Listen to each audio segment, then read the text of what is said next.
So Colin's title is Minister-Counsellor for Trade and Economic Policy at the Canadian Embassy. Colin has a very distinguished career in the Canadian government. I won't go into all the details, but he's very familiar with the NAFTA. He actually served as counsel to the NAFTA Secretariat, which is the trilateral body that sort of makes the agreement run on a day-to-day basis and deals with a lot of disputes. So he's very familiar with that. He's also a lawyer, and he's represented Canada before dispute settlement panels and appellate body proceedings in Geneva at the World Trade Organization. So we will direct all our dispute settlement questions to him. He has, as many Canadians do, been educated in both countries. So he has a law degree from University of Ottawa, but he has his bachelor's degree from Harvard. So welcome to Colin. Eric is he leads the Washington office of Council of the Americas and the Americas Society, and he's done this since 2003. So that in my world, that's a long time. I've had like 4 jobs since 2003. He began his career at the Department of State, and he had a distinguished career there. He also worked at USTR, and he served as a senior advisor to the White House Special Envoy for the Americas. So if you know anything about the history of the U.S. relationship with the Americas, there's been a lot of discussion about different types of free trade agreements and sort of free trade areas, and I know that Eric was involved with a lot of that. He also had a career on the Hill. He worked for Senator Sam Nunn, and personal favorite of mine is John Porter, who was my member of Congress when I was in high school, and so you worked for him as well, and I love John Porter, so welcome to Eric. Karen, there she is. Karen's here. She's Economic Counselor for Trade and NAFTA office at the Embassy of Mexico in Washington.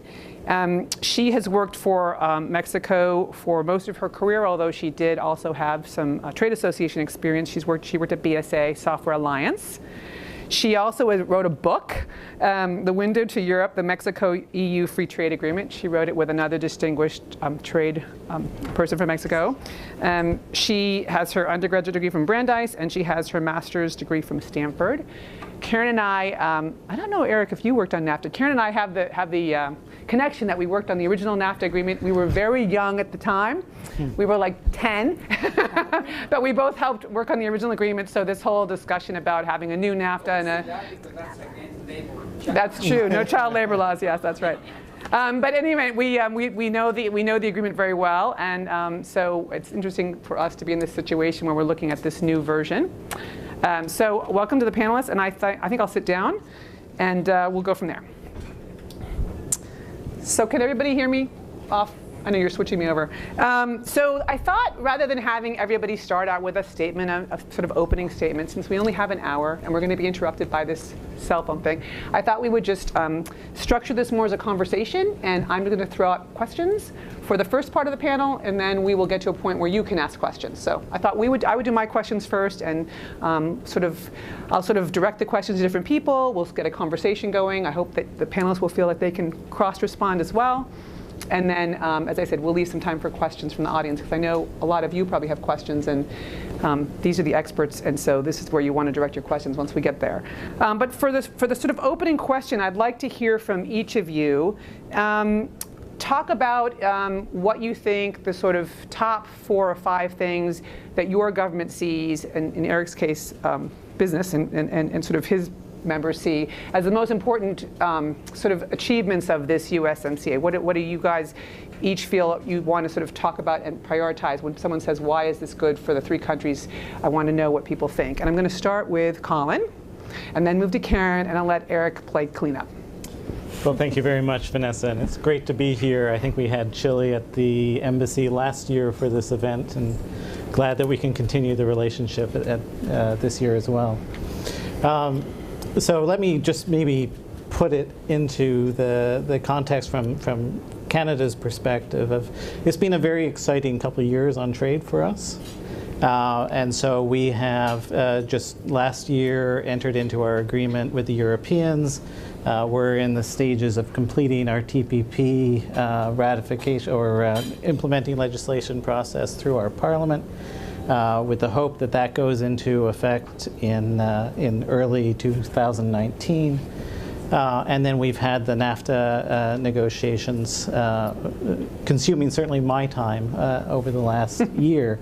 But from a Canadian perspective, that tells you how we want to position ourselves, right? We are with with focus on sort of getting our fiscal fundamentals right in terms of getting, being a platform which has access to Europe, which has access to Asia, and yet is rooted and has a solid, stable base to operate in our home continent as part of a trilateral NAFTA.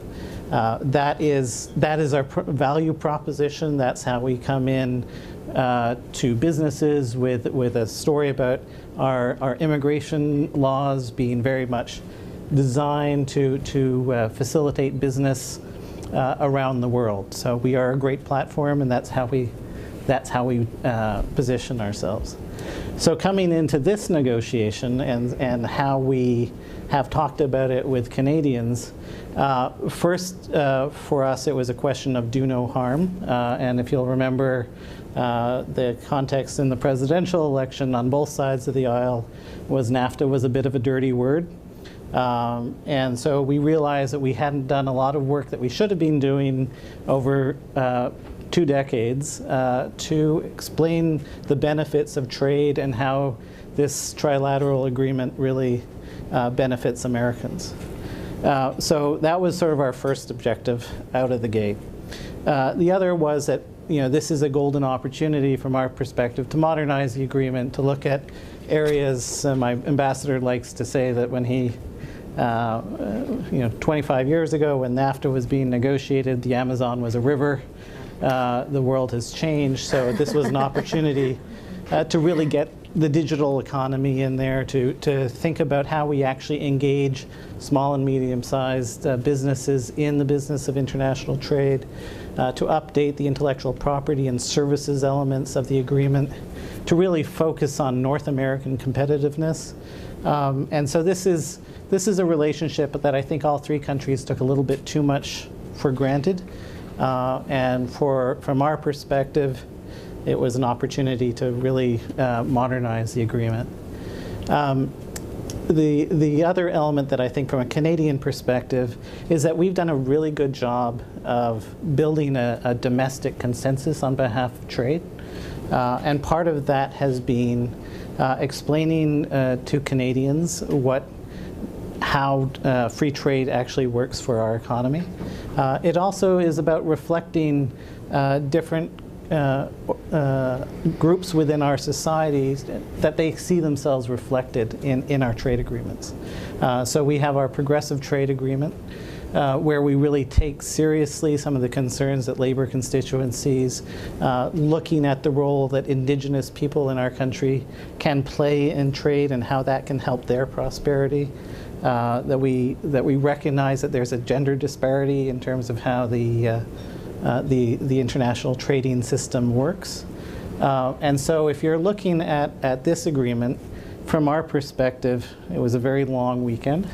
But we really sort of focused on the do no harm, and that's really about trying to ensure that there's enforceability. For us, the biggest source of sort of unpredictability in the North American market has remained trade remedies. And so having a system that focuses those tools on the truly bad actors in the international space has been important, and that it has the social license because we're following our domestic laws in applying it. So that was a major concern for us, that we preserve that basic stability in our relationship, particularly with the United States. So that when you look at how we came in, there was some challenges, as I think everyone is aware, that usually you come into a trade negotiation after you've done a scoping exercise with your partners, and you all have the same direction, that you're looking for reducing barriers, you're looking for predictability and consistency for your businesses. That wasn't necessarily a shared agenda coming out of the gate. So a lot of the first work that we did was around this modernization agenda, getting that right.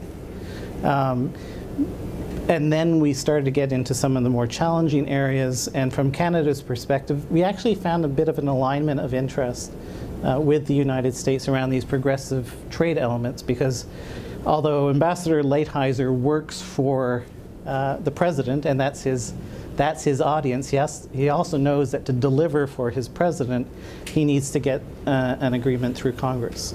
And so when we focus on labor enforcement and environmental enforcement in this agreement, and when we bring in some of these elements that are part of our trade agenda, we think, and I think from the perspective of USTR, it helps do what we've done so well in Canada, which is build a constituency for trade. And I think you see in the product that was sort of unveiled at 11:59 p.m. on Sunday, a real concern for some of those elements. I'll leave it there. Karen, ball tossed. Thank you. Ball received. Thank you for having me. I'm delighted to be here. By the way, I'm Mexican and I was not late. I thought you were standing me up, actually, because last week I canceled and left you on the altar, no. but this week is okay. I was on time. You started early. So I'm going to do some very general comments, and we can get more into the weeds if you'd like with questions and answers, but I want to give everybody a chance to speak and give you a little bit like the 40,000-foot view of where we are. Clearly, we share the view that this was an atypical negotiation. It was atypical both in terms of the vision. I think, you know, I've participated in a number of trade negotiations, and rarely have we come to a place where the parties have a very different vision of the value of trade and integration. So recognizing that certainly dictated the way that we negotiated, and it was very much a pragmatic negotiation. The other part of it is it was a very fast-paced negotiation. It might not seem like that to you all, but to conclude an agreement in a year is pretty record-breaking. We spent 7 months under very, having rounds every month. It was just super intense. And then for Mexico, like for Canada at the end of the day, the last 6 weeks were just nonstop here in Washington. And we produced, I think, overall, a good product. We committed to 4 pillars in our negotiation when the Secretary presented his letter to our Congress. Basically, they were, we need to preserve no backtracking in terms of market access. We want to have certainty for economic actors.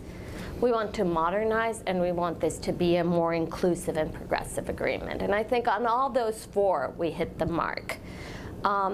Certainty. So the rules and the dispute settlement mechanisms that are preserved in the agreement are precisely designed to give economic actors that certainty for long-term commitments. And I think that by coming to an agreement, we achieve that, and by preserving the dispute settlement mechanisms, including Chapter 19, which is the anti-dumping and subsidy dispute settlement mechanism, we do it. Market access. There is no increase in quotas. There's no increase in tariffs. We managed to eliminate, what was one of the leading objectives for Mexico, which was that seasonality provision, which would have treated Mexican produce or threatened Mexican produce access to the United States market. Was eliminated. So I think in terms of that, and given the importance and really the interdependence of our agricultural trade, that was one of the critical elements. We modernized the agreement. And many of you might look at it and say, well, it's kind of similar to TPP or CTPPP. And I'm like, well, duh, yeah. We only spent the last 5 years speaking to each other and trying to figure out, how do we do this in a way that North America remains competitive vis-a-vis other regions. So yes, there are many elements that are going to be similar.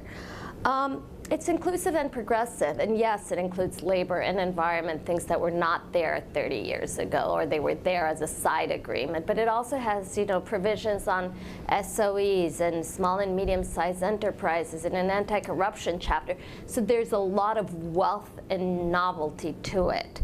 I think that in the end, if you don't if you think about it from where we started, and I think, Colin, you make a very good point. The U.S. administration came out with proposals that were very much at odds or different in their vision of where we wanted to land, and what we achieved. I think we did well. Okay, Eric? Sounds good to me, what they said. Next question. No, Vanessa, thanks very much. And Chile, to you, thanks for having me back. I guess I didn't screw up too badly the last time I was a speaker here, and I got the invitation, and I was more than happy to accept, so thank you very much. But I do want to know who your photographer is from that picture, because that's a fabulous picture. Thank you. Wasn't it great? It was an wonderful. impromptu picture that was taken. I don't look that good? This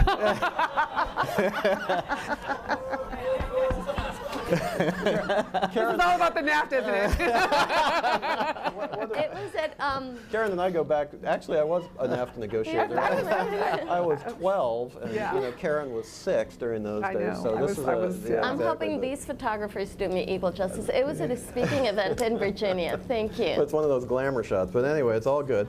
How do you follow that, ladies and gentlemen? Broadly speaking, as I mentioned, I do ascribe to what Colin and Karen have both said. They were negotiators. They were at the table. They were in the room. I was not. So let me give you just a couple impressions. And what I'm going to say is going to sound superficial, but I don't think it is. I think that's where we are in the politics of today. And I want to give you a couple points that matter in my view. Number one, Canada is part of the deal. We didn't know that Canada would be part of the deal until, what was it, 11:59 on Sunday? Yep. We started to get the glimmer Friday night. We did get hints, yes. That we had. The lights were on at the Winter Building. It was extraordinarily impressive how unified Washington was. Republicans and Democrats, business and labor, all the groups that normally would be opposed to each other in trade were unified on the point that Canada had to be part of the deal.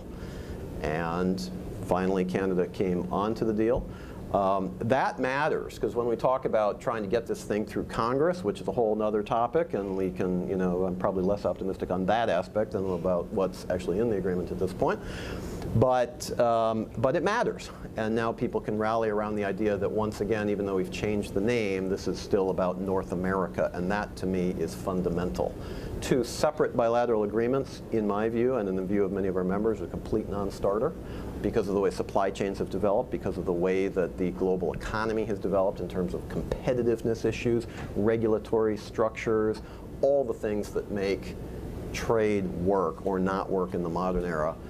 That is fundamental. Canada's part of it. The second superficial point, but it's not superficial, the name has changed, right? It's gone from NAFTA to the USMCA, which the trade isn't even in the agreement. It isn't even the title. US-Mexico-Canada agreement. Well, agreement on what? It could be agreement on anything, but it's a trade agreement. And why does this matter? I can tell you as somebody who has been literally and figuratively in the trenches in support of NAFTA since before it was passed, that NAFTA, even though it has 4 letters, is actually 5 letters, actually a 4-letter word. People hate NAFTA. They don't know what it is. They don't know what's in it, but they know it's ruined their lives. And they know that passionately, that NAFTA is responsible for their lives, their children's lives being destroyed, their community being destroyed, and people in their community being on opioids. And that is NAFTA's fault. And if you think I'm exaggerating, go to talk to my in-laws in Cincinnati, Ohio, or other places. I'm not exaggerating. NAFTA is responsible for so many things in the mind of the popular wisdom. Okay, so fair enough. That's the battle that Colin was talking about. We haven't done a good job collectively telling our people and showing our people and working with our people to understand the benefits of trade. But the name has changed now. There's no NAFTA, ladies and gentlemen. If this passes, if the USMCA passes, there's no NAFTA. So the next time you hear somebody say NAFTA wrecked my economy, wrecked my life, NAFTA needs, okay, there's no NAFTA, right? And it sounds ludicrous to say it, but that is the level of conversation that oftentimes we have in various places, even in Washington, right? If you take that off the table, you can start talking about some of the substance, right? NAFTA is, you just say NAFTA, it's like that alarm that we're all going to get in a couple minutes, right? The alarm bells go off, people run away, and they say, I don't want anything to do with it, much less ever vote in favor of it. So I think that's a very important point. Now, in terms of some of the substance, is it a perfect agreement? No. No compromise, no negotiation is ever perfect. Did it go forward in some areas? Yes. And all of you, depending on what sector you're involved in, would have your own views on wins and loses and successes and things like that. I would agree that the digital economy piece is a step forward. From the U.S. perspective, access to Canadian dairy is probably a pretty good thing. There are other aspects as well that I think are important. In my view, although I understand the politics behind it, the greater restrictions in the auto sector are probably not an advance from the perspective of competitiveness and from the perspective of consumer utility, to the extent you remember your Econ 101. What that means in practice is that the price of the next car that you buy will be higher. The price of the next car that you buy will be higher, even if it's a used car, because the used car market tracks the new car market. And if it's a mid-sized car, mid-range car, and you're a middle-class citizen, right, and you're going to buy a mid-range sedan, the price of that car, according to estimates, could go as much as $4,000 to $5,000 higher. Now, I don't know about you, but I'm in the nonprofit world. I don't have an extra $5,000 just lying around, to buy another car, right, on top of what the car is going to cost. So I understand the politics. I understand why it was done, and I'm not even disagreeing with it. What I'm saying is that there are trade-offs here. Right? And the trade-off that was made was do more for certain producers at the cost of consumers. And I think this is a trade-off that we are going to see throughout the text in some ways. Having said that, to get a deal that holds the peace, that holds the negotiation together, holds the agreement together as a trilateral agreement, I think is fabulous.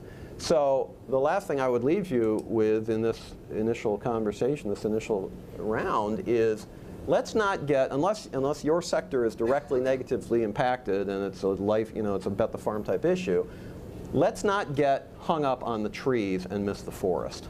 We could have lost this entire thing. And in my view, that would have been, that's what we're comparing it against. We're not comparing the USMCA against the perfect agreement. We're comparing the USMCA against no agreement. And if you put it in that perspective, I think what our negotiator friends did was actually quite a remarkable thing. So maybe just picking up on your point about the auto sector, and we are trying to do a lot of very new and novel things in that sector, and I think the rollout of how the companies in that sector make use of the rules of origin is something that we're all going to have to be monitoring very closely. But I think it's very significant that for the first time we have labor value as part of the equation, because and in a way that can be an incentive for all three countries, is an important addition to what we've traditionally thought about in the free trade context, because the big rap on free trade agreements has always been, yes, they reduce barriers, they facilitate trade, capital can move to where it's most efficient, you get greater productivity as a result. But some of these distributional effects, does it promote a race to the bottom, or are we trying to encourage a race to the top? We now have, I think, a much stronger case to make that the mechanism, the structure that we're creating is at least attempting to do that. And I think one thing we should look at is we had, from both the Canadian, Mexican, and U.S. business perspective, a lot of anxiety when the sunset clause was first proposed, because it was any one of the three countries could have held this agreement hostage every 5 years, and its lifetime looked very precarious. We have, I think Mexico's phrase is it's now the sunrise clause, and it really addresses or a very slow sunset. Like 60 years of sunset, slowest sunset you've ever seen. Well, what it does do is it allows us to pay attention to this agreement and make sure it's modernized over time. And so frankly, we would have liked to, we came into this agreement with very ambitious objectives on services and on government procurement. We would have liked to have taken some of those disciplines and created that access down at the provincial level in Canada and the state level in Mexico and the US. And they're, given the time frame that we were in on this negotiation, Mexico and the United States were just not there, for example, on sub-federal procurement as being part of the fix now. But it does mean that we now know that we have a schedule on review where we can start making the case for why that kind of trade liberalism is in everyone's interest and build it into the next time we try to modernize this. Same thing with the auto rules. If there are problems as we are implementing those, because they are novel, we have an opportunity to make them right. That's my glass half full for the day. I'll take it. Karen, just since we're on this topic, I'd like you to say a few words about the labor chapter. There's a lot of attention being focused on that chapter, and in terms of how is that being received in Mexico? Let me say that. It's actually being received quite well. Okay. Look, and as I said, the Mexico of today is very different than the Mexico when we started an NAFTA negotiation, not only because I was 10, but it was also because Mexico is now, fully engaged in the world economy. NAFTA 1 was our coming out party. It was Mexico's, how do we insert Mexico into the global economy, and how do we demonstrate to Mexicans and to the rest of the world, that we can compete and that we can be modern and that we are part of this world economy and live by those rules. Just 2 weeks ago, we ratified our commitments to the ILO. Labor provisions in the agreement, and the fact that we can make them part of the, an integral part of the agreement is a reflection of how we've matured as a country, as a manufacturing country, as a service economy, as a civil society in and of itself. So these are not impositions, but rather, they reflect what Mexico is and what Mexicans want. And so from that standpoint, I think we're in a very different area. Clearly, Mexico, in terms of population, is numerous times that of Canada. We have a younger labor force. We have an increasingly skilled labor force. We have a very hardworking people. And we should leverage each other's complementarities, and competitive advantages. So if access to capital in the United States or Canada is where their strengths are, and we have the strength of people, we should be using them. Okay, I'm going to pick up one specific part of the NAFTA, I think, or the new NAFTA, the new USMCA, that I think is really going to be helpful to a lot of people in the room, and that is the customs valuation chapter. So my background is I'm a customs lawyer by training. I never took the broker's exam, but I could have passed it if I did. And I watched this chapter with a lot of interest because I thought that the TPP chapter on customs valuation was a huge step forward. And as far as I can tell, and I'd like you guys to react to this, I think the new chapter in this new agreement is really great. So talk a little bit about, if you could, just drill down a little bit about customs. I know we're going to have to talk on de minimis a little bit because we have to get there, but let's just talk a little bit about sort of what you, from the Canadian perspective and the Mexican perspective, what do you guys see as the sort of breakthrough benefits? And then Eric, if you could just sort of comment from this perspective about this chapter and why this chapter is really sort of TPP plus, WTO plus, sort of getting us to a new standard on customs matters. Well, I personally have avoided customs matters as much as I could in my career. So probably not the best person to speak to it, but I agree with you. It's a far better chapter, and if you look at it in combination with the good regulatory practices chapter, this is light years ahead of where we were. I think one of the things that we've also made real improvements that I think is going to be important for the customs brokers community in the rules of origin. Certificates of origin and that kind of piece as well, which is going to be critical as we go forward. But I'll leave it to others to speak directly to customs. We all come in with our biases, don't we? We do. Actually, I agree full-heartedly. The customs and trade facilitation chapter is one of those areas where we've clearly, that this is a win for all because it addresses things like like the electronic manifest, having same rules.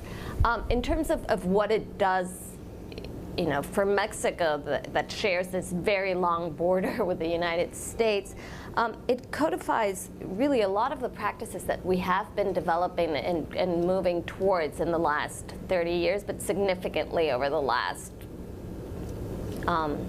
18, really, since 9/11, pretty much. You know, the cooperation between our customs agencies is huge. And what does that mean for businesses? For example, one of the things that is achieved is we're looking to have joint inspection sites, right? So you are a company, you're bringing your goods across the border, you just don't have to go, like, first I go to them and then I go to them. It's just one, and you clear it all at once. And that's, for example, that's one of the elements that it is clearly a benefit, because it reduces waiting times, and time is money.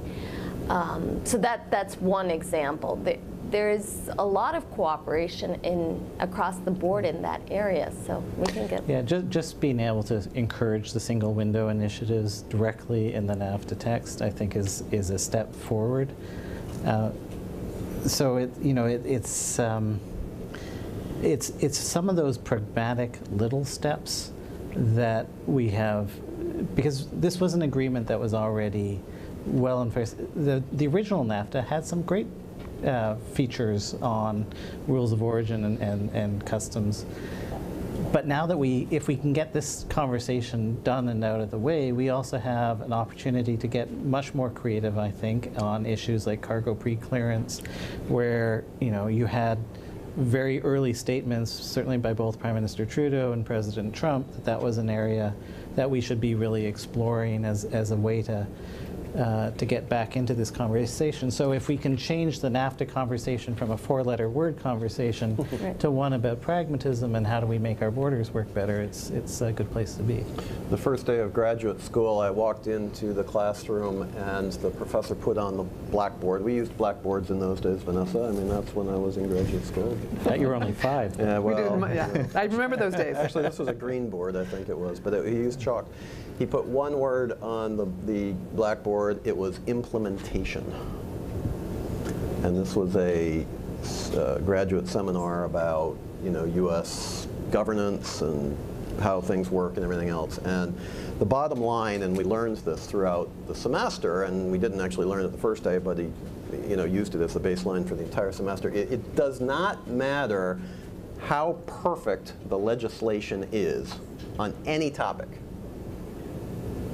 if it's not implemented effectively. It doesn't matter. And when it comes to things like customs and cross-border facilitation and all these things, all of us have been around this game long enough to know that that depends on cooperation at the border. It depends on infrastructure that works.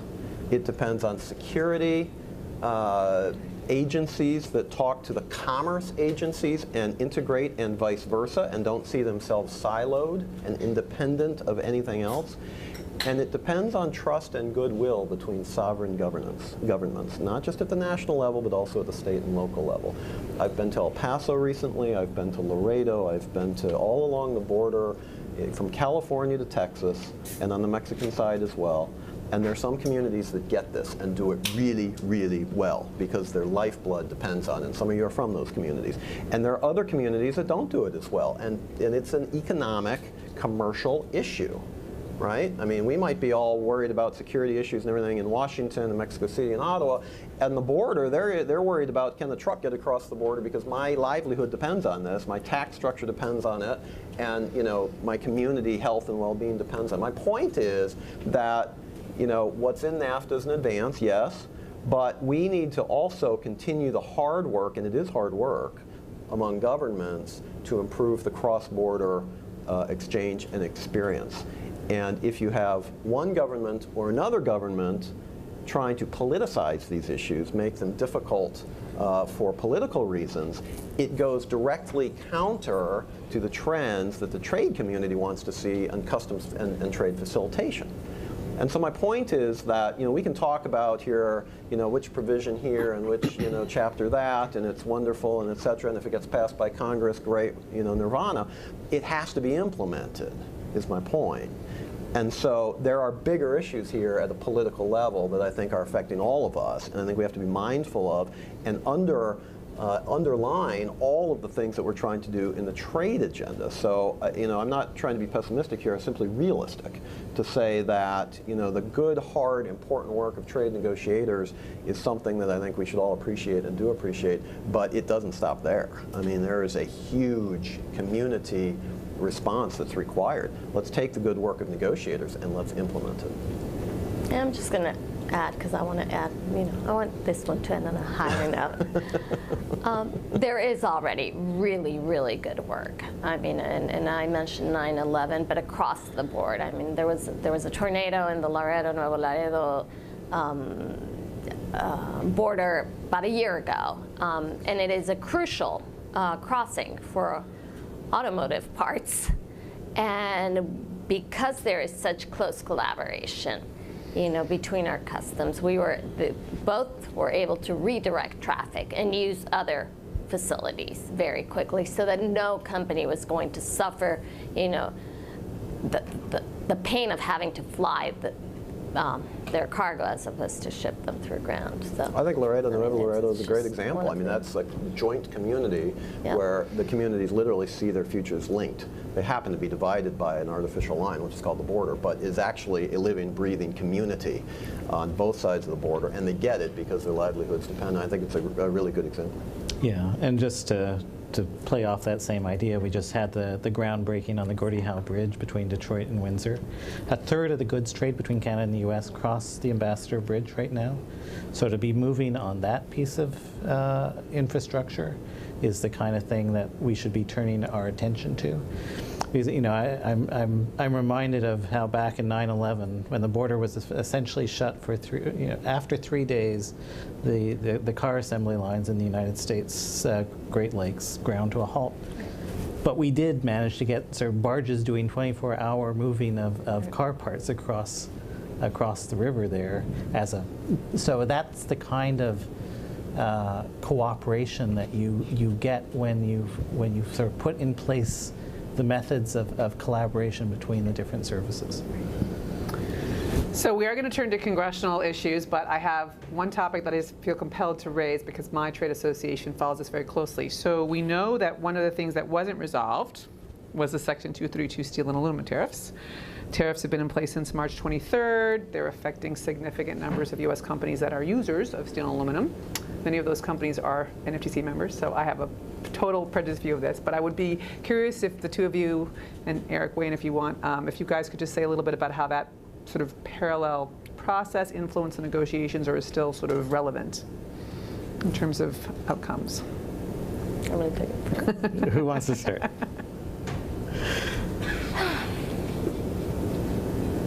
So I will start with a personal comment. I don't believe that Mexico or Canada present any kind of national security threat for the United States. And so I feel, but we share the belief that U.S. prosperity and growth also helps Mexican prosperity and growth. We are looking to resolve this issue. We are hopeful, I guess would be the word, that we can come to some sort of an agreement before signing of the agreement. It is clearly on a separate track. We have had numerous conversations. As a result of this action, we had to suspend benefits on certain U.S. products. We take no pleasure in doing that, and hopefully we can resume to normalized trade soon. So I echo all of that. I mean, these are clearly measures that that do not serve a national security purpose, and frankly, it is Canadians are offended by the idea of being a national security threat. We have fought and died together on battlefields around the world. It's a very separate conversation for us, and I will be the voice of confidence. It's one that will get resolved because it's in every country's interest to resolve it. And we're looking to resolve it in as near a term as possible. One of the things we did do in the NAFTA context, and Mexico did as well, is to at least put the issue of auto tariffs to the side.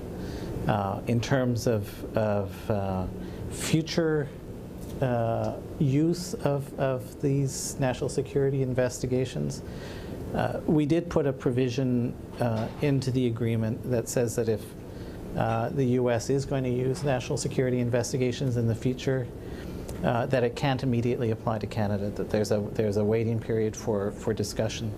And that might just look like a timing issue, but frankly for us it's much more important than that, because our experience is that often when the United States is upset at some offshore unfair trade practice and so impose a Buy America provision or something like these 232 tariffs, the intention is not to hit Canada, but because we're the largest source of that product, we get hit, we get sideswiped. And then it becomes very difficult to withdraw it as it applies to Canada because of concerns about MFN approaches to things. This sets us up in an environment where we are not immediately incorporated into the measure. I mean, and for those of you... There it is. Sorry. There it is. 218. President's watching. So for those of you that are not on the weeds on this, I mean, just for perspective, is Mexico and Canada, first Canada and then Mexico, import 90% of U.S. steel exports. So we import 40%, Canada imports 50%. So just to give you a perspective of where things stand for us. This is an area where, at least with Canada, the U.S. has a trade surplus, and which makes this all the more challenging. But fundamentally, both the initial measures and the countermeasures are having a drag on the U.S. economy. They're having a drag on North America. And I think there are creative solutions to this, and they will arise eventually. I'm just going to make an editorial comment. So just to put this in perspective, the dairy access and the ag access that the U.S. agriculture industry achieves is being completely offset by the retaliatory tariffs, which I understand Canada put in place and Mexico put in place for valid reasons. But just to be clear, that you may have, that the NAFTA, that the administration can say that it had NAFTA wins on ag, but they're actually offset by the tariff retaliatory actions. So just to be clear as to where we end up, where the balance sheet is at the end of the day, not a net gain for U.S. ag in the short term, because you can have access, but if you can't really use it, it's not much of a benefit. Eric, thoughts? No, I'll pass. Okay. On that note, so let's move to legislation, legislative passage of these things. So I wanted to ask Colin and Karen to address their domestic procedures that need to be, so just everyone understands what the domestic procedures are, and then Eric and I get to deal with the congressional piece of this, which will be interesting. But I would like you could just briefly just go over your domestic procedures to talk about what you have left to do, and sort of to get us to sort of from here to entry into force, if we want to sort of look at that time frame. Sure. So it's not nearly as complex as No what doubt. You're going to have to No explain. So in the Canadian context, it's very much an executive authority as to whether we enter into trade agreements. Our requirement on treaties is that they have to sit before our Parliament for 21 sitting days, Okay. but it is an executive decision. Implementing legislation has to go through our Parliament, but in the Canadian system of majority, of a government with a majority, Right. They have the ability, generally speaking, to move legislation fairly expeditiously.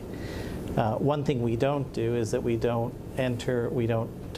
bring an agreement into force until we have the capacity in our law, both at the federal and provincial level, to honor those obligations. And so there is that process of examining the agreement, seeing if there's need for change at both the provincial and at the federal level. And we don't have agreements enter into force until we are in a place where we can actually fully implement. And I think in the U.S. system, there's also a requirement that the president certify that the trading partners are able to meet their obligations. So in Mexico, we have a very, first let's start, the Senate is the body that is responsible for approving our trade agreements. So it is only, it will only go to the Senate. But I would also add that we have a deep consultation process with our Congress. So throughout the negotiation process, we've kept them abreast of everything that has been going on. And just this week, we started consultations with the committees to brief them on the results of the agreement. So our undersecretary was before committees on this Monday. The secretary will be briefing the Senate next week, and we anticipate we will continue to be briefing them throughout. As far as when the agreement comes to consideration, trade agreements, I think after NAFTA stopped being as, the controversial issue for a vote. I think as a result of Mexico's opening to the world and seeing the benefits of really being an active and engaged partner, they stopped being controversial. So our free trade agreement with the European Union, which was approved in 2000, passed unanimously. We just recently, this April, were the first country to ratify our trade agreement, the CPTPP. We're active members of the Asia-Pacific Alliance. So I don't foresee, any kind of real trouble. And in large part as well, because as you all know, we had elections this July, and the Morena party, which is the president-elect's party, also got control of both houses in our Congress.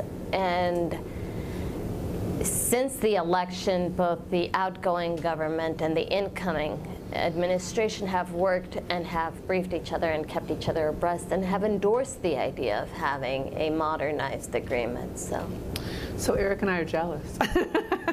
So Eric, what's the next few months look like for us?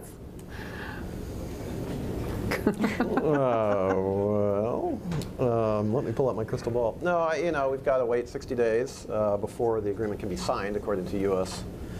legislation. That puts us November 30th, right before Mexico's inauguration, December 1st. But it also puts it after the U.S. midterms. And, I don't know what's going to happen in midterm elections. You don't either. But a lot of people speculate that the Democrats could take one, if not both houses. The key thing to remember in all of this is 218. You need 218 votes in the U.S. House of Representatives. Doesn't matter where they come from, but you got to get to 218. And if the Democrats have majority control of the House, I'm not saying that number is easier or harder, but it's more complicated with an opposition Congress to a Republican White House.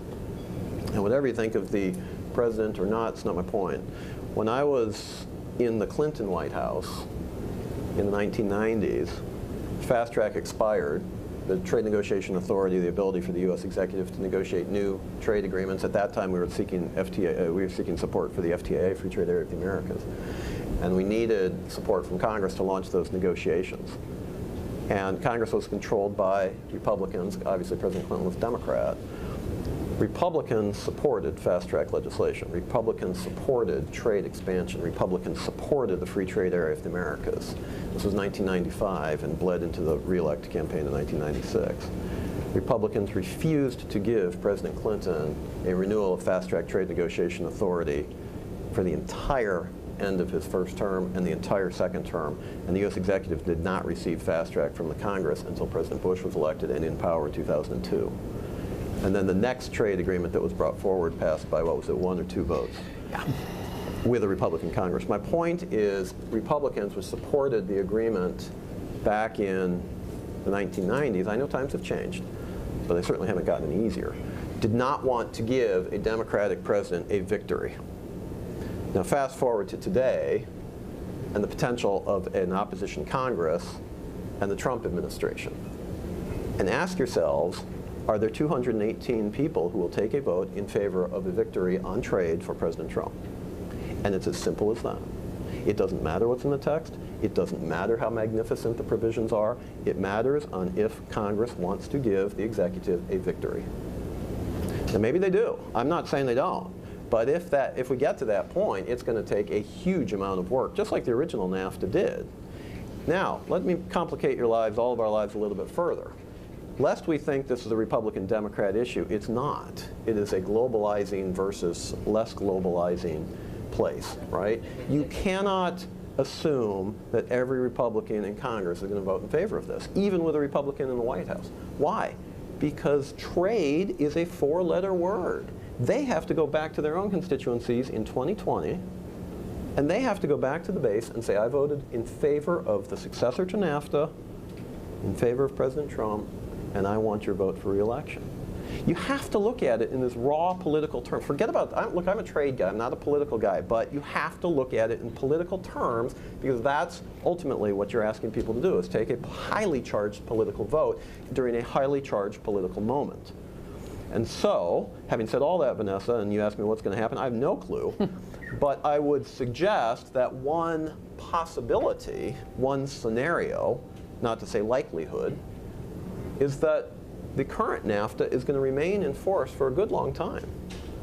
Because it's going to take a while for the US political system to get to the point where they're going to take a vote on this agreement, because they're not going to bring it up unless they have 218 votes in the bag. Right? And that could take a good long time, particularly if a Democratic Congress, this is all speculation, it's all in the future, we don't know if it's going to happen, but particularly if a Democratic Congress is exercising its oversight authority to investigate the White House on all kinds of unrelated things unrelated to trade. So the cooperation on both sides of Pennsylvania Avenue is going to be even that much more complicated. So where does that bring us? That brings us to scenario number 2. That brings us to the administration saying, I did the deal, I did what I was going to say, what I said I was going to do, we replaced NAFTA, Congress is not going to give me a win, but we're not going to NAFTA because that was the disaster in the first place, worst trade agreement ever negotiated, I'm not going to get the new one, what's my alternative? We rip up the existing NAFTA. And so we're right back to where we started a year ago, before the trade negotiators got into a room and sweated it out and actually got a good agreement, right? You have the potential for the US saying, enough. The current NAFTA, we wanted to replace it, Congress won't let us, boom, we're out of here. I don't think we can assume that this is a done deal in any stretch. And again, we congratulate the negotiators for the hard work they've done. I was one of them once, a long time ago. I get it. But at the political level, we cannot assume that this is a done deal, and we don't know what the timeline is going to be. Now, Vanessa, if that isn't pessimistic enough for you, I'm not sure what would be. But I hope that maybe you can talk some optimistic sense into what I've just said and balance the scales just a little bit. And let me emphasize, I'm not saying what my personal preference is.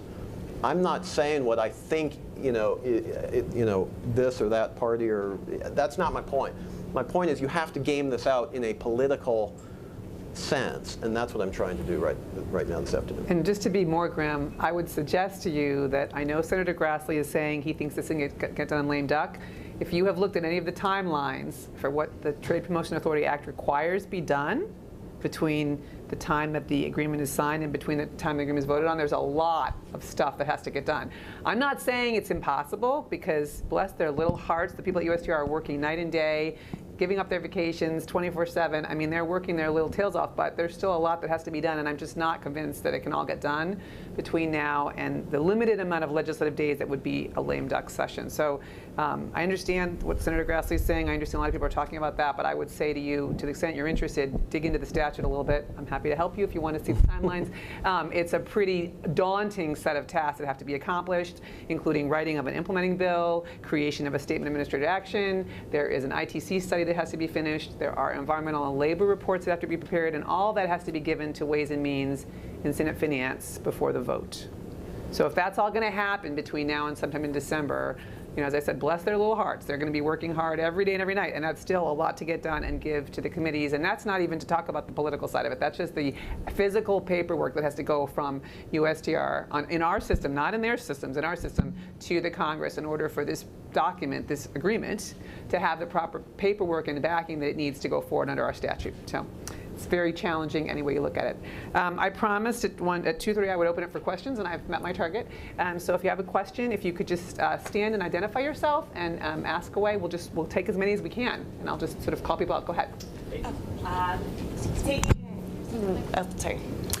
Taking a little bit of the pessimism, hopefully, away from what it's looking like, I agree that there's a very short timeline, and likelihood of this passing will be in the next Congress, which we don't know what it will look like just yet. However, and I think I can speak a little bit more, having worked with Karen on things, the Mexican side and the U.S. side than the Canadian side, but I think lessons have been learned in the past, and I think, and I'd love to hear from you all if you think that there's been a much more positive outcome, whereas U.S. companies, like you have said, labor has not been outspoken on this. U.S. companies have been backing this, and I think a lot of the private sector has learned its lesson for maybe not have being as friendly to Democrats that did come over and vote, on NAFTA. Both Mexico and Canada kind of retreating a bit after NAFTA was done instead of being here. That I know Mexico has invested a lot of time being here, both the private and public sector, helping congressional members long before they're going to have to take a vote on this, understand what this means and things like that. Do you think any of this will pay off? Do you think, both countries kind of investing more time, the private sector understanding that they need to help congressional members that might take a potential bullet for this vote and things like that? Do you think that it will actually resonate, and that might be what helps get to 218? So, I'm taking your question and kind of addressing a little bit about what Eric and Vanessa said. I think to further fill your glass half full situation, one of the biggest differences is from a year ago is that even though NAFTA is a 4 or 5 letter word, when push comes to shove, people will say, well, I don't like NAFTA, but please don't get rid of NAFTA. And so I think it is, incumbent upon all of us that, we work very hard to ensure that USMCA, that the old NAFTA goes away when the new agreement, USMCA, comes into force. And that is really something that is very important to continue to give the markets and the economic actors the certainty and the stability needed for them to make their business decisions and to ensure that the jobs that are being created remain. I do think that the work we've been doing is useful and helps, and there's a lot more to be done. At the end of the day, I might have to just agree with Eric that political decisions are not necessarily rational decisions. And while you can look, the Council on Foreign Relations from Chicago just released their recent poll yesterday or the day before, and it shows that there's like a 60% approval on NAFTA today, and that is up like 20 points from previous studies, and they've been doing this consistently. There is support for it, but it is a political vehicle, and at the end of the day, there are other elements that are coming into play. Well, I think Karen's exactly right, but I would make a distinction between those who want the current agreement to continue and those that are being asked to take an affirmative vote in favor of its replacement. Yeah. And I think there is a fundamental difference there. If you're a congressperson and you are being asked to vote for this or not vote for it, the easiest answer there is delay, right? Push this off, let the public opinion coalesce around it. And the point that you're making, I think, is really important and a good one. Obviously, the business community, to the extent that they really dig into the agreement and like what's in there, and I think we don't know yet because it's a big fat agreement, and but there's investigation research that needs to be done. But to the extent that that's the case, sure, the business community will show up. One of the things that worked very well in the original NAFTA was the familiarization of U.S. legislators with Mexico in particular. Most people sort of think we understand Canada. We really don't, but we kind of claim that we do, right? But we don't necessarily have a real familiarity with Mexico, at least those who aren't on the border areas or the border states. And one of the things that was quite effective was CODELs, right? Taking members of the U.S. Congress to Mexico and showing just precisely what Karen was saying. We're not talking about Mexico from 1810. We're talking about Mexico from, 1993. And it is a modernizing country with big aspirations, and we're talking now 25 years even after the original NAFTA. So to get people to Mexico in particular, but also to Canada, just not in January, to get them to those countries and understanding what, taking them to Querétaro, taking them to Guadalajara, taking them to some of the more vibrant, innovative sectors in Mexico, that changes minds and ultimately changes votes. But it's also a very long-term thing. Right? I mean, it takes a long time to organize. It takes a long time to get that impression to seep in and to sink in. So that's why my point is, it wouldn't be the end of the world if this vote didn't come up, tomorrow or in the lame duck or 3 days after the new Congress. Let that time build in. The unknowable about that is that going to be okay from the U.S. executive perspective, or will patience be lost and say, look, we tried, we're out of here, boom. And that's something that I think we can't ultimately know. So it is a risky proposition either way. Yeah, anyone who's been around U.S. trade policy for 20, 30 years would look at this scenario and say, there's no way, right? But the reality is that the apple cart has been upturned. The number of people in this town who say, I'm no longer in the prediction business is... That's all of us. Yeah. is high. And I look at the comments from Speaker Pelosi and Senator Schumer this week. I look at the reaction from some of the labor constituencies. They were not predictable in terms of a regular agreement. And I do think, coming from Ambassador Lighthizer, there is a real interest and frankly, from my experience on the Hill, where 2 years ago, 3 years ago, you couldn't say NAFTA and get a hearing, now it's, I might vote against it, or I might have, I might hate it, but I'd hate to get rid of it. Yeah. And there's been, just like in Canada, NAFTA was not super popular before 2 years ago. Now you've got sort of all-party consensus on the importance of trade. There are changes in the ecosystem, and there are changes in the substance of the agreement, and how those all interrelate. I think it's very hard to take. Some of us are sort of the victims of too much expertise. Is one potential view of this. Go ahead. Oh, you and then you.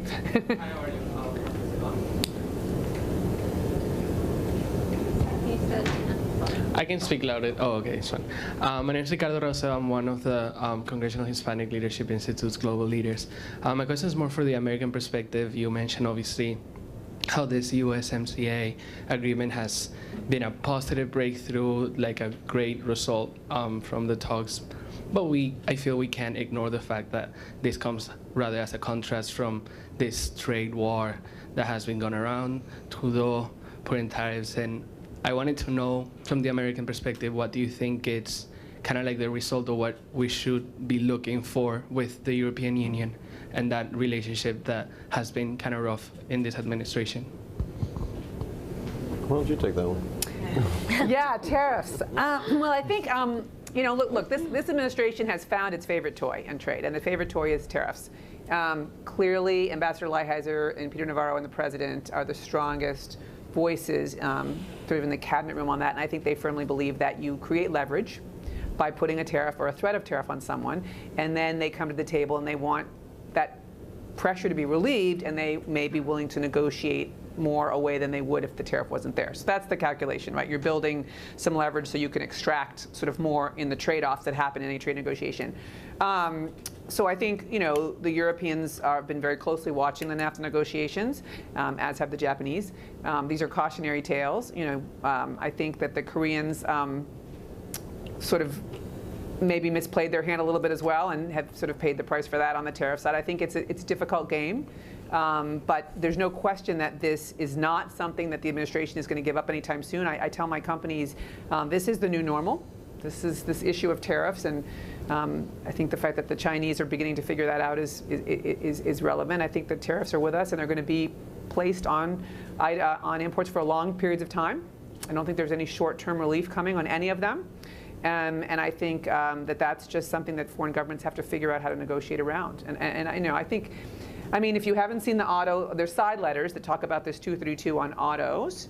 If you haven't seen them, I would suggest to you that they're one of the more interesting documents in the whole NAFTA package.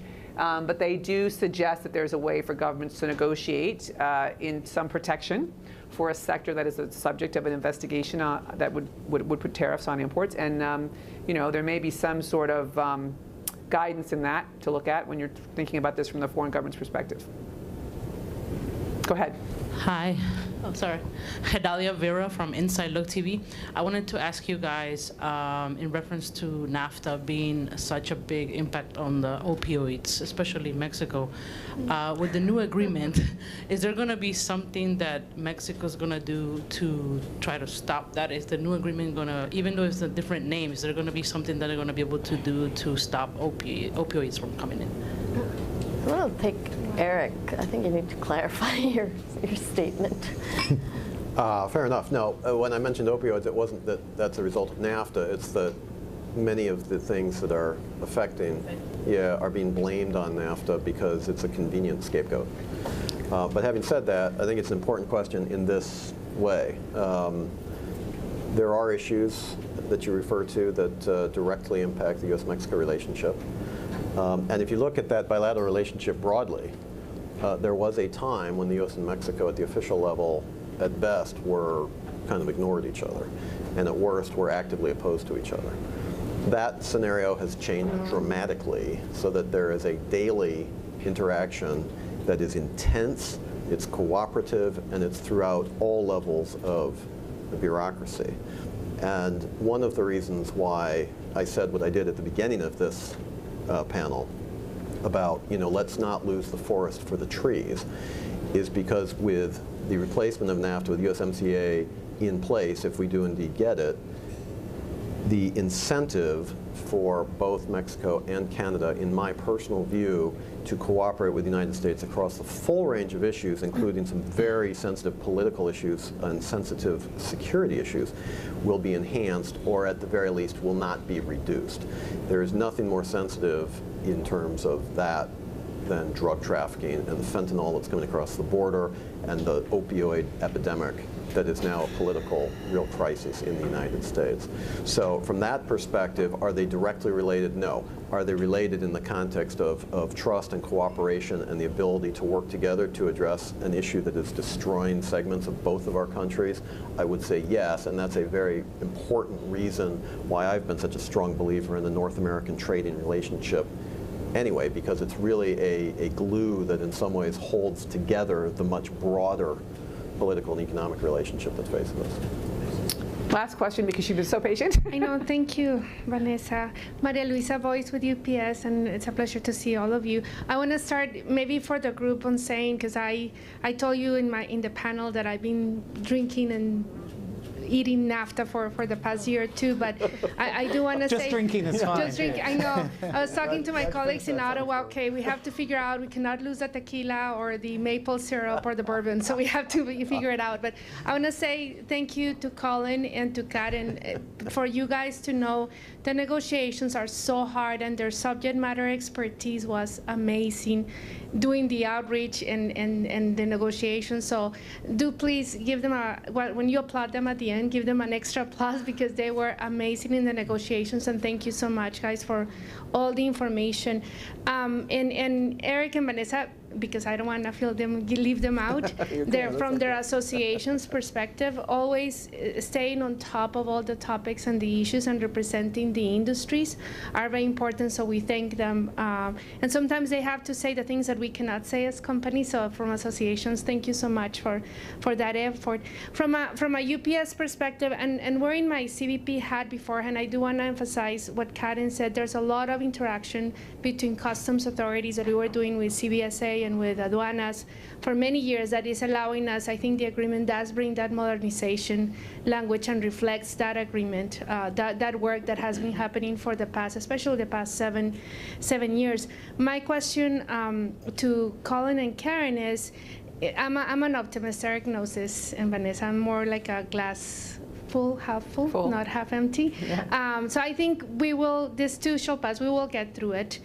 My looking forward, though, is the implementation, right, and the regulatory implementation of what is agreed upon in the language. And I love how this agreement is the first one in the world that reflects very clearly TFA standards from the WTO, which is fascinating, right, from a cross-border practical implementation. How do you see, both of you see that challenge of implementing the language? What will be that process, and what will be your thoughts on it? Because it's going to be a very complex making it happen and then checking out that it is happening, right? The going back and checking the 75% rule or the labor piece. And so I would love to hear your thoughts about, now that you are sleeping and coming through this, what are the next steps once this passed to get implemented? Thank you.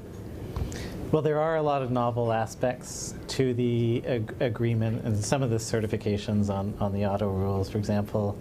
It's going to take a lot of work by some very bright people to get it right so that it does not actually create a disincentive to use the preference.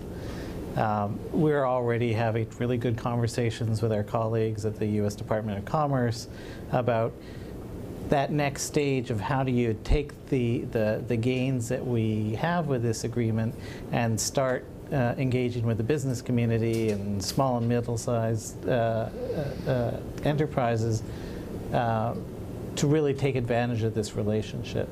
But we've done a lot of sort of good pragmatic work in the shadows for years on good regulatory, on the Regulatory Cooperation Council, U.S.-Canada.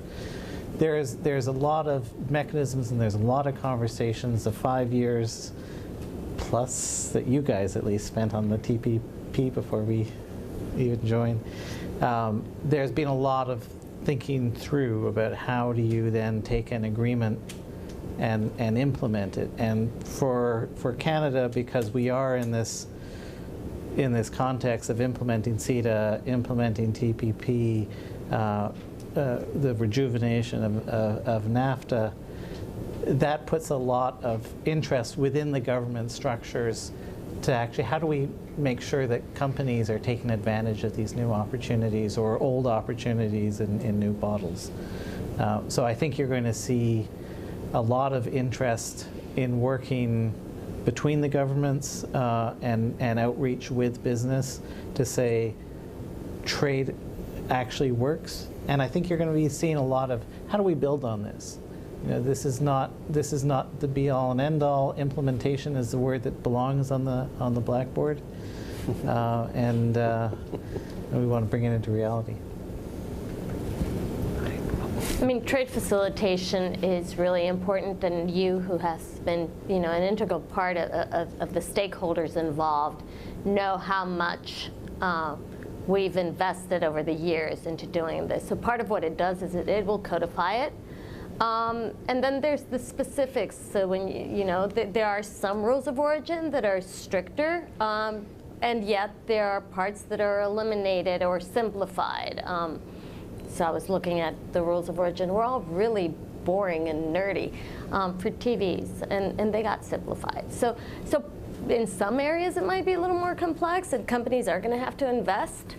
And I'm sure they already are, because we've spent the last year fully engaged with them and their trade associations in explaining of how do we land this and where are we. And then there's others that it's just going to be a little easier. So if you'll indulge me, we have one question from the right. Yes. Hi there. You're hiding. You never turn. I know. It's the bad thing about me being this way. But you have a friend who sent me a note, so it's good. I understand that we are a little bit in time. Eugenio Salinas with the Mexican Private Sector Advisory Committee on COMCEN, CCE. Thank you very much. Very, very good information from each of you. Elaborating a little bit on what Eric said about the global repercussions.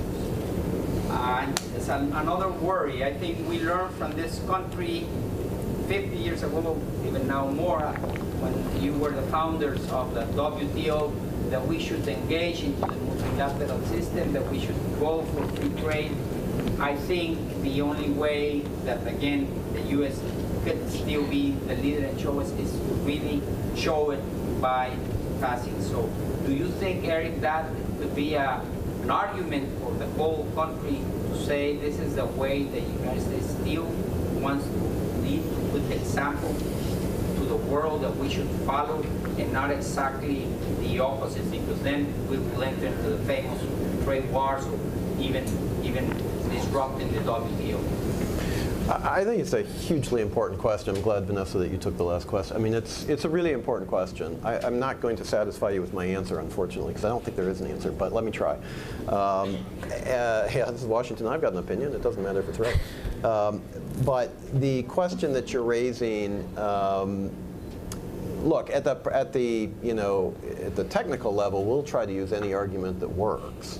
So if this contributes to that, the short answer is yes, we would try that, and I happen to believe it. So, and I suspect that many of the people in this room also do. But the larger question is this a compelling reason for the American public? And on that question, I don't think I can give you an answer. We are not in normal times. We have many people in the United States that question whether the United States position in the role is actually the right thing to do. And we can come up with theories about why that's the case and how we got to where we are and these sorts of things. But I think there is the consensus that the U.S. has been the primary beneficiary of the global system that we, in fact, created along with our post-war allies. That is no longer consensus. I believe it. Many people do. But I don't think it is unquestioned at this point. And so the fact that we're taking a new look at existing trade agreements, but not just agreements, the entire system under which the agreements have been produced. That is a really tough thing. Now, when you put that in the context of other alternatives, which didn't exist at the end of the Second World War, but now do, namely China, but others as well, with markedly different views on what the international system should look like, and with the ability to help promote an alternative vision of global governance. Now when you have the United States meaningfully pulling back from global leadership, and you have a country that geostrategically and economically is capable of filling that void, it's not just a matter of the United States pulling back, it's now a substitution of a US-based system for one that is, the Chinese historically think of themselves in the middle of the universe. Well, maybe they actually will be again. And so I think the issues here are massively important. They're huge. And they're going to continue to resonate, and they're going to continue to grow. The system that was created, okay, it wasn't perfect, maybe it didn't work all time for all people. But when you take that apart without a vision on how to reconstruct it, and there are others who are willing to do that for you, you end up in a far different place than you thought you might be. Does that message, I mean, for people like me who have a graduate, now I'm on my soapbox, ladies and gentlemen, but this is, for me, this is the crux of the matter. This is the crux of the matter as an international relations specialist and all this. Does that message resonate with the American people to the extent that you now create a consensus that the United States needs to recapture a vision and pursue it at the, in terms of global leadership, not by ourselves, but with our allies and friends, people who share a vision? That, to me, I don't know. And I think we're going to learn a lot based on the next electoral cycles in this country. There are still a lot of people who look at these things cynically and say, well, some of these things are being done just for votes, and the belief system is really not that different, and you make some cosmetic changes to this agreement, but at the end of the day, the agreement's fine, and the whole system continues onward. It really hasn't ended. I'm not so sure I ascribe to that, because it's like a sweater. It's like a knitted sweater. Once you start pulling on the thread that's loose, at some point the entire sweater begins to unravel. and it's really tough to put that back together again. So I think the question, as I said, I'm not going to give you a satisfying answer, but I think that it's a critically important question, and I do hope, speaking aspirationally, that my own country anyway will recapture a consensus that it's better for the United States and our future as a nation to be leading an effort to create and lead that international system than to be working to undermine it. Can I just maybe add a perspective from North? The U.S. is going to have to decide whether a rules-based trading system with enforceable rules works for them, and I agree with you, it does.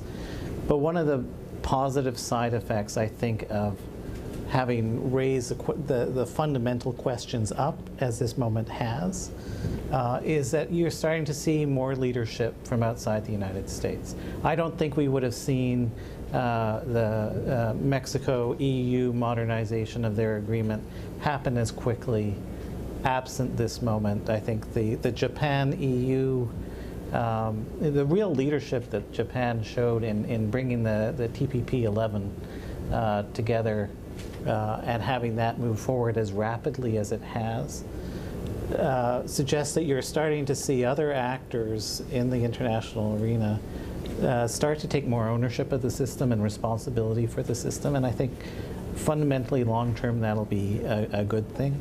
I think we're all having to figure out, as the increasing prominence that China has in the international trading system, how to manage that reality. I am strongly of the personal view that the best way to manage that reality is to pursue the rules-based trading system that is the crowning jewel of American achievement in the post-war world.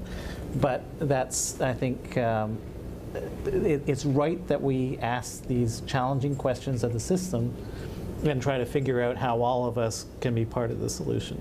I agree with that. On that note, that's pretty optimistic. Thank you all so much. Thanks to my panelists. Thanks, Karen, Eric, and Colin, so much for being willing to do this. I want to thank all of our panelists. And yes, Karen, you were on time.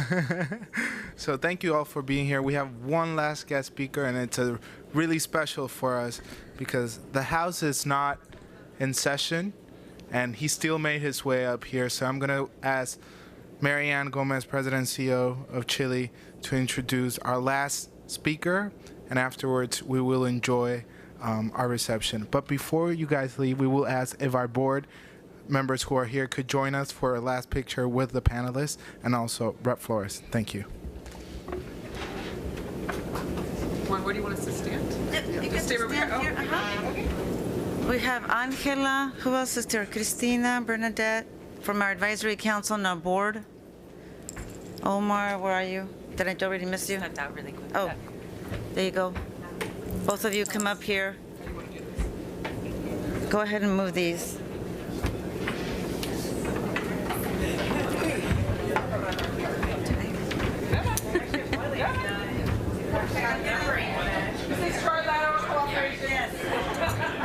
And I'm going to ask, we'll do the one picture there. I'm going to ask. Nope. All right, and then don't move. Stay there. I'm going to have the Congressman, Bill Flores, at this end, and I'm going to scoot over to the other end. Oh, sorry. Picture taking a second.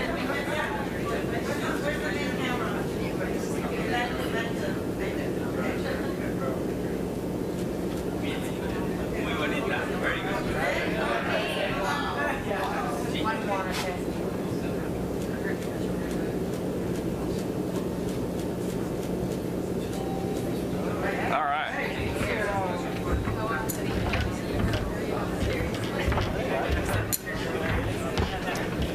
I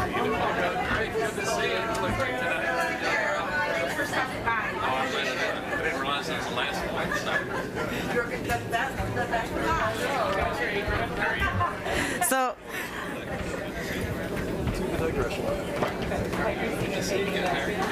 So, as Juan mentioned, we have the opportunity to be joined by one of our congressional board members, Congressman Bill Flores of Texas. Shh. I know we're finishing up here, but if I could just have your attention just for a couple more minutes, I'd greatly appreciate it. Thank you. I love all the networking, but we're almost there. We're almost there. So Congressman Bill Flores has always been a very active and engaged board member. He's really more of a businessman on our board, not necessarily one of the members of Congress, because he's always been very engaged. We've had leadership conferences at his alma mater. He's had interns in his office. We had originally asked him to join us to do the opening remarks for our reception, but since he's here, I would like for him to address the group and kind of wrap it up for us, dear, if you don't mind. Perfect. Thank you. Well, good afternoon. So it looks like we're down to the hardcore individuals here at the end. I didn't realize I was going to be the last speaker. And I want to say this, I'm glad we didn't try to schedule it this morning. My plane was trapped in Houston with fog. So I guess technically I'm not supposed to be here. I don't know if y'all paid attention to the congressional calendar, but we got scrubbed this week. So I came back just for y'all. And so I just wanted you to know that. So thank you.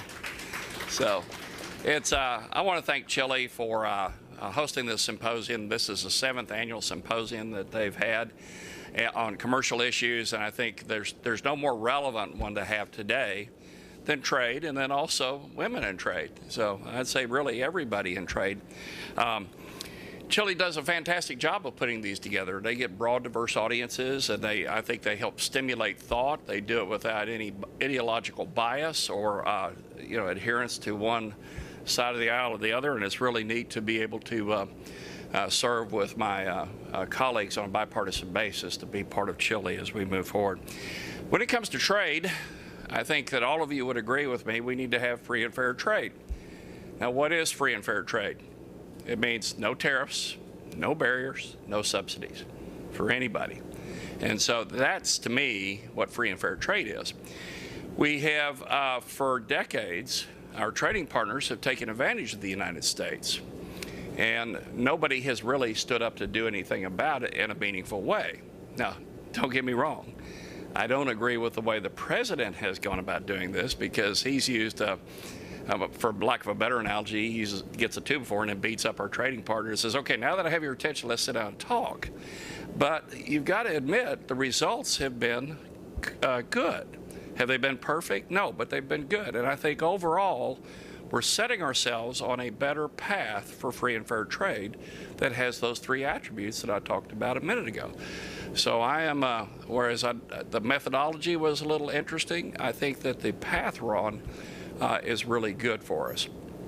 As a Texan, I'm really happy that we got NAFTA 2.0 or USMCA. I'm just going to say NAFTA 2. So that we got that squared away. I'm looking forward to reading the agreement and seeing what's in it. There's 1,700 pages, so it's going to take me a couple of days to get through it. But what I'm reading in terms of stakeholders that are involved in the international arena, most of them seem to be positive about what's happened with that.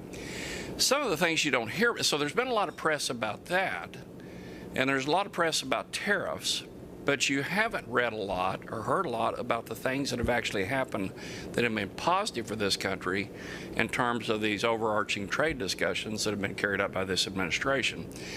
So one of the things I'd say is many of you don't realize we've got a new trade agreement with South Korea. That's good for everybody. It's good for women, men, Hispanics, African Americans, Anglos. It's good for everybody.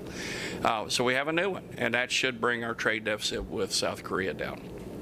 We also have the beginning of an outline with the EU to try to put together better, more fair trade agreements than we have today.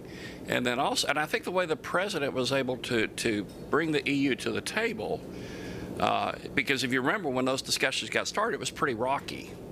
And the way he got on the table is said, look, China's screwing y'all just as bad as they're screwing us. So let's sit down and work on a way so that we're trading fairly with each other, and then we can show, we can use our influence as the world's richest markets with, 50% of the economic activity in this world to help push China to come the right way. Another thing that you may not realize is in the last few weeks, we've had over a dozen new markets opened up, or new or closed markets for U.S. agricultural products.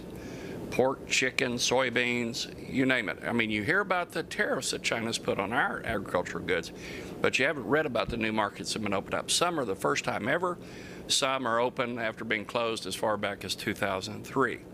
So again, another positive thing with the get tough or tough love approach in terms of dealing with trade. So I'm looking forward to how this continues to develop moving forward. From what I understand, there are good back channel conversations going on with the Chinese. We've got to stop the theft of our intellectual property. When I say ours, I mean everybody in the Western world has been getting their intellectual property stolen or expropriated by the Chinese. It's good to have a tough approach where people are working together so that we can stop this. And then I think if we do this right, it's going to be good for everybody, including China. The other thing you haven't heard about is the over 20 announcements of new steel and aluminum making capacity domestically. So if we can build the steel here, if we can build the aluminum here, those are Americans working in high-paid manufacturing jobs. We already know that there have been almost 200,000 new manufacturing jobs added just since January. But think about what we can do if these companies start investing back in U.S. steel making capacity and U.S. aluminum making capacity. So again, I'd like to bring this back full circle. Is the largest trading, Texas' largest trading partner with Mexico.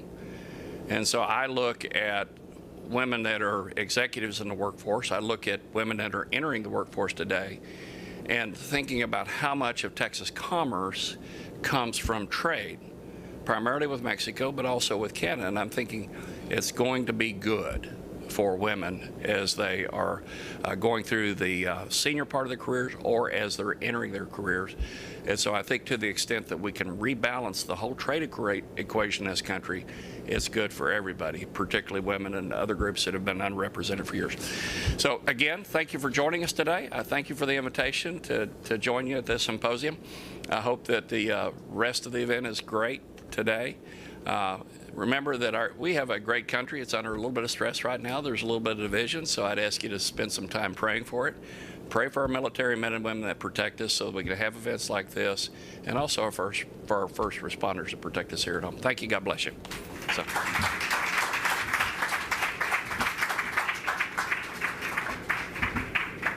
Thank you, Congressman Flores, for coming back to Washington and supporting us like you always do.